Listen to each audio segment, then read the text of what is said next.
Welcome to It's Getting Better All the Time Mental Health Outreach with your host, Sister A. Legree. I hope you can hear and see me.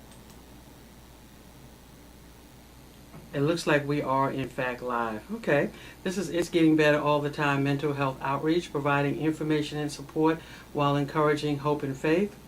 I can see myself, so I can see that we are, in fact, online. You can find out more about us by logging on to our website at igbattmho.org. Again, this is It's Getting Better All the Time Mental Health Outreach, providing information and support while encouraging hope and faith. Today, the title of this broadcast is In My Own Words. In My Own Words. And what I did, I asked some of the our brothers and sisters, our loved ones who have been diagnosed with a severe and persistent mental illness to write some things down for me. And I asked them some questions, and I wanted to share their words with you, their thoughts with you. And as I share these thoughts and their words with you, I'll probably comment along the way. But one of the things, the question is, I asked them, what does mental health mean to you? What are some of the challenges? What would be things that you would want people to know who are not living with a severe or persistent mental illness? And one of the things, and I have just a few here, but one person wrote, mental health helps me understand that I need more time to move forward in a slow and more positive way. And I'll read this again. Mental health helps me understand that I need more time to move forward in a slow and more positive way. And all of these people that I have here have been impacted by severe and persistent mental illness. They are doing well. They understand the importance of managing their illness, managing their symptoms. Some are better. Some symptoms are more persistent than others. But everyone here understands that the importance of that. The person who wrote this, his diagnosis is schizophrenia. And again, he says, mental health helps me understand that I need more time to move forward in a slow and more positive way. And that's what happens when you're living with the symptoms of a severe and persistent mental illness or mental illness in general. There may be times when you will have to move a little slower.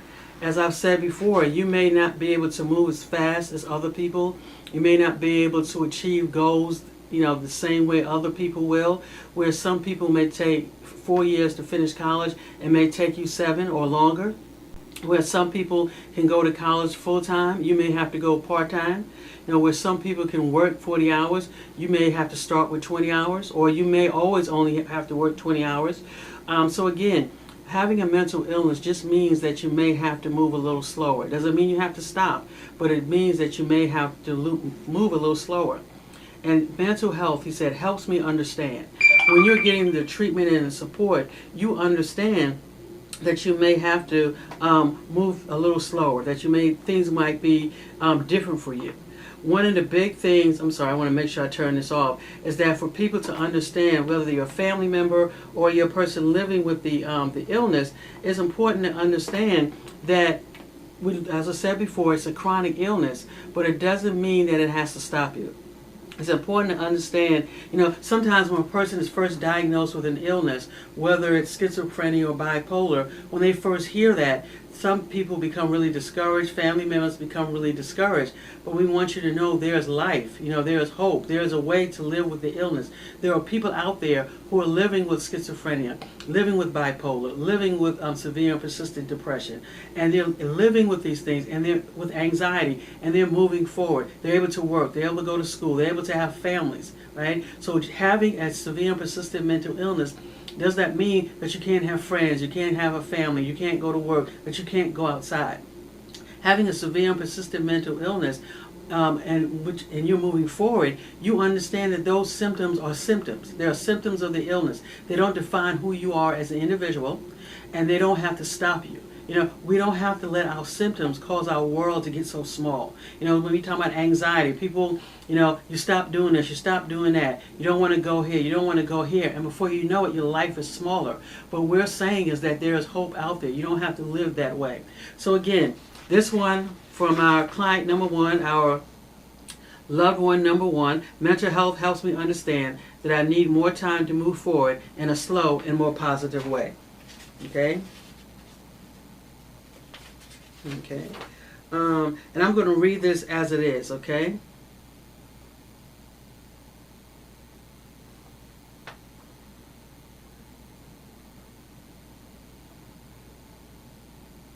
Okay. The day of everyone giving, Givin, what mental health has done for her is she sees people giving. She's able to see people giving, and she's a giving person. Okay? What she was saying is, I will join and help. I will pray about depression, suicide, and I will give aid. This is what she was saying, right? So when she thinks about mental health and she thinks about the journey that she's gone through, the challenges that she's been through. This is someone who is is an older person. And I make that distinction because when you are, for us now, if you're, let's say, 65 and younger, right? Not your diagnosis, but the way your symptoms are managed may look different than someone who's like 75 or 80. Because when you're talking about someone who's 75 or 80, this is someone that had to undergo those really severe, those really hard medication routines.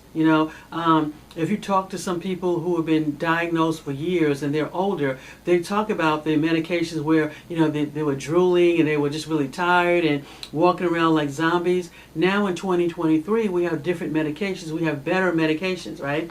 So this is someone that's saying that, I every day for her is important to help someone. And again, she's the type of person that always likes to help someone, always likes to be a support. She's a person, whatever you need her to do, she will do that for you, okay? So this, for her, having healthy mental health, dealing with her mental health, means that she's able to help more. She's able to support more. She's able to pray, okay, about her depression and suicide, okay? So I think that's important. That's a good one here. And I guess as I read these, I want you to understand the story that these people have. I want to share the story that these people have. These people some of them have gone through some definitely hard challenges. Because when you're talking about, it's one thing to have a severe and persistent mental illness, to be surrounded by family who care, to be surrounded by loved ones, to be surrounded by treatment, but a lot of people don't have that. I think one of the big buzzwords that we use right now is trauma. When we talk about severe and persistent mental illness, we have people who are living with severe and persistent mental illness. That's one, and then have also gone through other traumas. We have individuals with severe and persistent mental illness were born into environments, were born into homes where they were physically abused, sexually abused, where they were not treated well. They were treated like the scapegoat of the family, or they're just not treated well. People would beat them up and just do different things to them, take their money. Right? And despite all of this, this is someone who has survived. This is someone who is living. This is someone who is overcoming. And despite everything that she's gone through, because she's getting mental health treatment, because of the mental health support, she's able to help people. So just because you have a mental illness, a severe and persistent mental illness, doesn't mean that you can't help people if that's what you want to do. Doesn't mean that you can't pray. Doesn't mean that you can't live your life. Okay?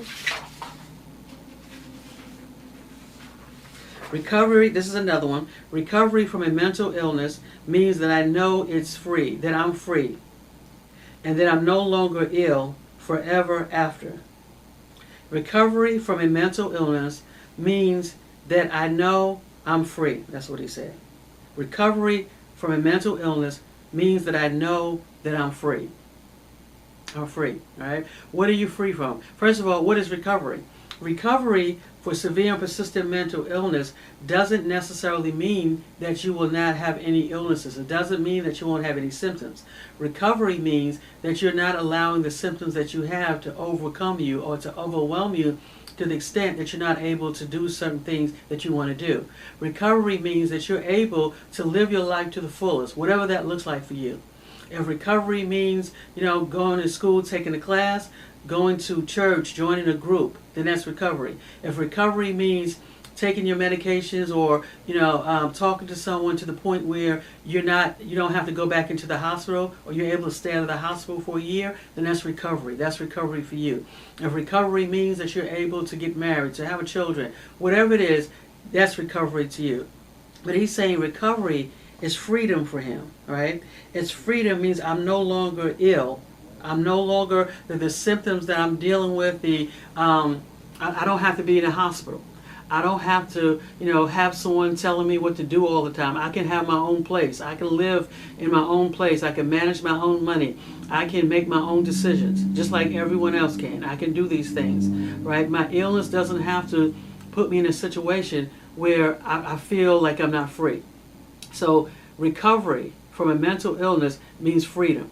For this individual, freedom to what? To live, the freedom to say no, the freedom to stand up for yourself, the freedom to ask for what you need, the freedom to to get married, to go to school, or not get married or go to school, the freedom to stay home and just watch TV, the freedom to and I say that because for some people, depending on where you are and your environment that you're in some individuals with severe and persistent mental illnesses are living in homes or with someone else where they're forced to do things they may not want to do. They're forced to get out and go to a group home. They're forced, to a program. They're forced to get up. They're forced to do things, right? But freedom is saying no. I can just like anybody else. If I want to lay in bed all day, I can lay in bed all day, and it doesn't necessarily mean that I have a illness or that my symptoms of my illness are the problem. I just want to lay in bed all day. Freedom, recovery from mental illness means that I'm free and that I have choices. Okay? Okay, I think I read that one. I must have made a copy of that one.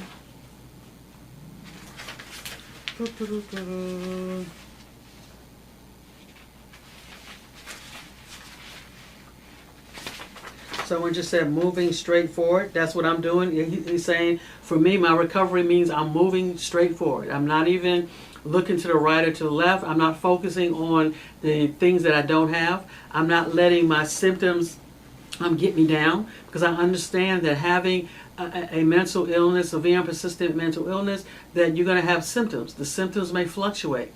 Just because you have symptoms doesn't mean that you're necessarily relapsing. It doesn't mean that you're necessarily going backwards.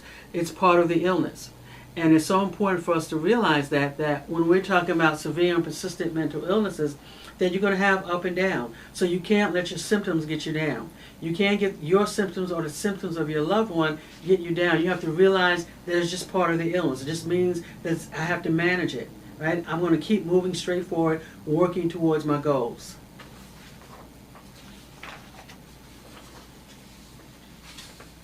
Someone else said, my life is good now.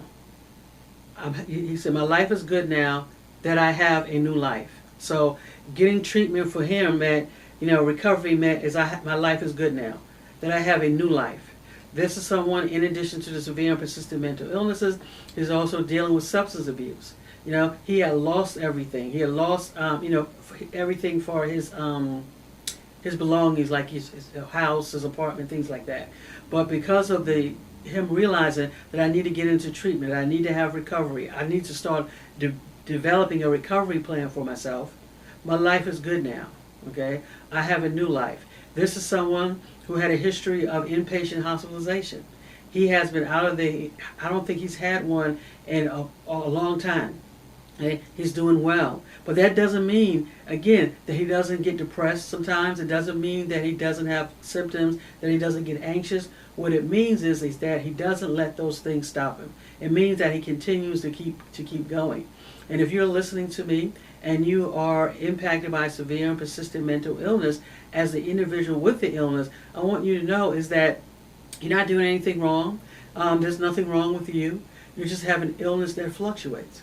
And because you have an illness that fluctuates, it's an illness that you'll have to monitor, that you have to manage. Having the illness doesn't mean that, again, I say this over and again, that you cannot move forward in life and doing the things that you want to do. You don't have to let it stop you. It may slow you down. You may have to find a different option, a different route. but it doesn't have to stop you completely. So please understand that having a mental illness doesn't mean that you're stupid, that something is wrong with you, that you're inadequate, that that people don't like you, that all of these things. That doesn't mean that. It just means that you have an illness. Just like diabetes, some people have hypertension. It's just an illness that you have that has to be managed. Because see, what holds us back is not the symptoms. What holds us back is what we think about the symptoms. If we think that because I have these symptoms that I can't do it, or there's something wrong with me, or that I'm stupid, of course you're not going to want to move forward in life. But that's just part of it. It's so important that when you have a severe and persistent mental illness, that we pay attention to the things that we tell ourselves. I used to say all the time that if it was possible to carry a tape recorder around with us and to record our thoughts for at least a month, what type of thoughts will be recorded on our tape recorder? Will there be thoughts like, oh, you're so stupid, you don't ever do anything right? Right? So when you start thinking about or looking at those thoughts, those things that you tell yourself, it's no wonder that our mood is down. It's no wonder that we're feeling anxious. It's no wonder that we're feeling sad or depressed, right? People will say, I don't know where this came from. It came from those things that we're telling ourselves, those thoughts that we don't even realize, right? Those automatic thoughts. So when you keep telling yourself that I can't do it, that I'm stupid, and you're going to start feeling inadequate. You're going to start feeling down. You're going to start feeling like there's something wrong with you. You're going to start, anytime you make a mistake, you're going to think it's the end of the world. Just because you made a mistake doesn't mean that you are the mistake that you made. Everybody makes mistakes. We all say the wrong thing sometimes. Everyone is not going to get everything right. But when we're dealing with those negative thoughts that's in our mind, what we do, we play those over and over again, and that's all we can see. So again, he said, my life is good now. Not because I'm free from the illness necessary to symptoms, it's because I'm free from that what I think about, those negative things that I think about the illness. So some of us, we have to turn the thoughts that we have concerning ourselves and concerning ourselves living with our illness has to be dealt with. Okay? When you have a negative thought, because you are diagnosed with schizophrenia, that thought has to be changed. That thought has to be challenged. Okay? This person said, I feel good when I come. I feel good when I come to the agency. That's what he was saying here. Okay? I think some of these guys have copies of them. Yeah.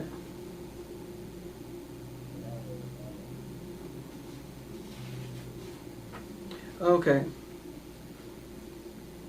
To put yourself, this is someone else, to put yourself in the hands of caseworkers in mental health areas so you can begin to recover, start a new life. Okay? So to him, the importance, he wants people to understand that is to put yourself in the hands, I think that's what it is, the hands of caseworkers in mental health areas so you can begin to recover, start a new way of life. And I think that's a good thing, right? And that's how it will start out. When you realize that you don't have to do this alone. When you realize that you can't do it alone. When you realize that you need, whether it's case managers here, you need a doctor, you need a clinical social worker, whatever you need. When you realize that, hey, there are people out there are other people that are like me, there are other family members that are like me, that we can come together and we can gain support from each other, I think that's so important. The one thing that I would also say is while you will start there, and while we never want to forget that we need people, right? Some people unfortunately feel that they don't need people, they don't like people, people are unsafe, but that's not how we were designed, right? We were designed to be in community, we were designed to be in relationships. So why, yes, being in a clinic, connecting with your case manager, with your clinical team, is great because it can help you to begin to start recovery and start a new way of life. I submit to you that that's a start. That's important for you also to make sure that you grasp, that you take hold of the things that you're learning. Because we don't ever want anyone to be dependent on a case manager. We don't want you to be dependent on your psychiatrist, to be dependent on your clinical social worker, right? The goal of treatment, any treatment, whether it's therapy, counseling, is for you to get the skills and you can go out and live your life. You don't have to be in therapy, counseling all your life, right? You may go in and out. In fact, you shouldn't be. You shouldn't be in therapy or counseling all your life nonstop. At some point, you want to practice what you've been learning, right? It doesn't mean that, and what I'm saying is, you may go for a while, you get what you need, you stop, you go back out into the world, so to speak, and you do your things, and if you need to, you come back. It should be an off and on thing. We don't never want anyone to feel that you're dependent on the system, right? Because the goal of therapy is for you to see what's in you, for you to see that you have the ability. God has given you the ability, right? This is in you. That what gets in the way is how we think. But this is great. Okay.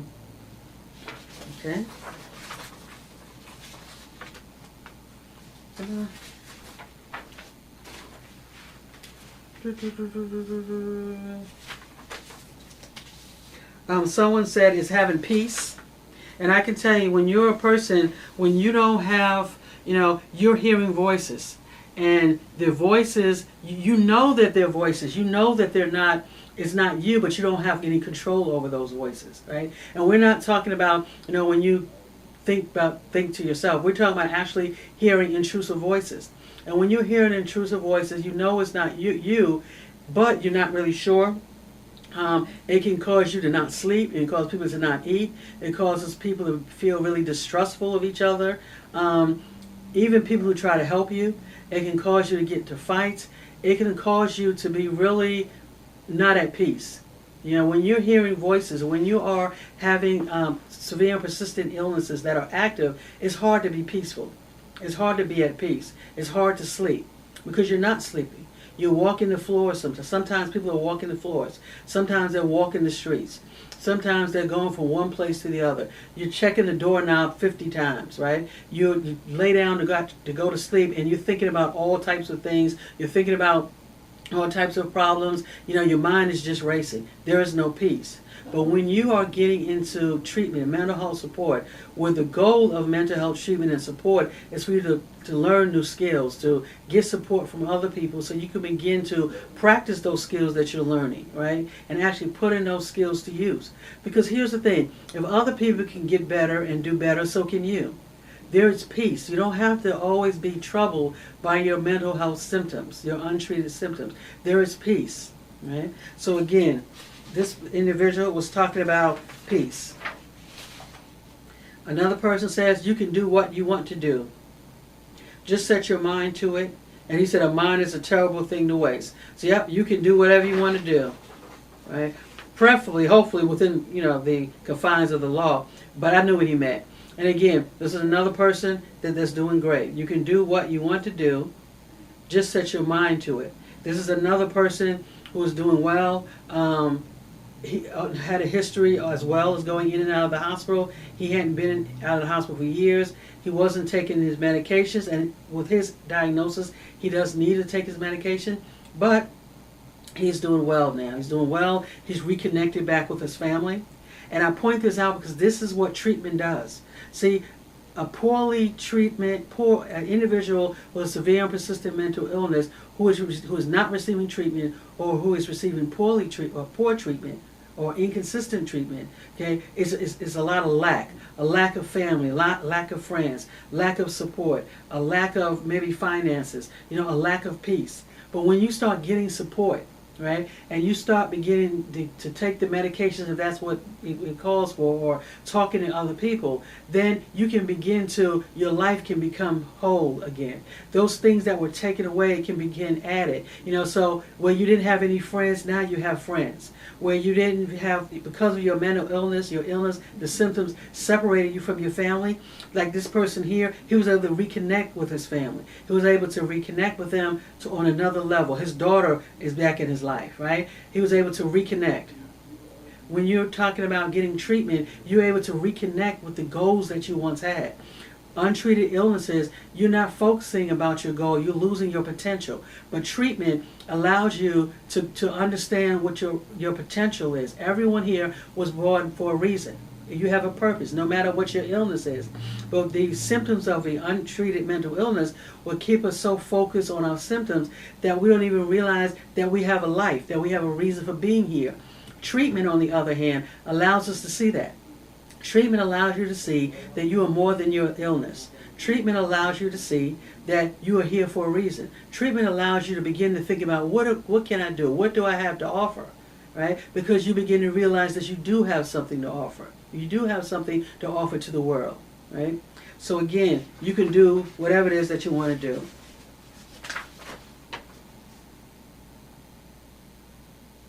This person here is a person talks about their faith. As a depressed patient with symptoms, I trust all things in the Lord God. And I think that's so important because faith is important. Some people, if it's not important to you, it's important to a lot of people. Faith is important, and we know from research, both our faith, spirituality, and religion are all good for our mental health. And I have it up on our website. There's some research there. So I think that's great that you can find something, because you want to find something that's bigger than you, right? That you can find outside of yourself, that you're not so focused on the illnesses.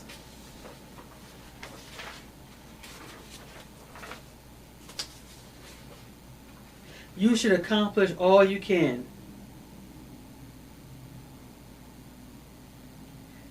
And recovery systems help you control your destiny. Okay? So this person is saying you should accomplish all you can. And the recovery systems help you control your destiny. And that is so true. You want to do all that you can do because to live your life to the fullest. Again, as I said before, having an illness, I just want to make sure, I do have some others. I just want to make sure that you understand that having an illness is not the end of the world, right? It's not, the world doesn't have to end.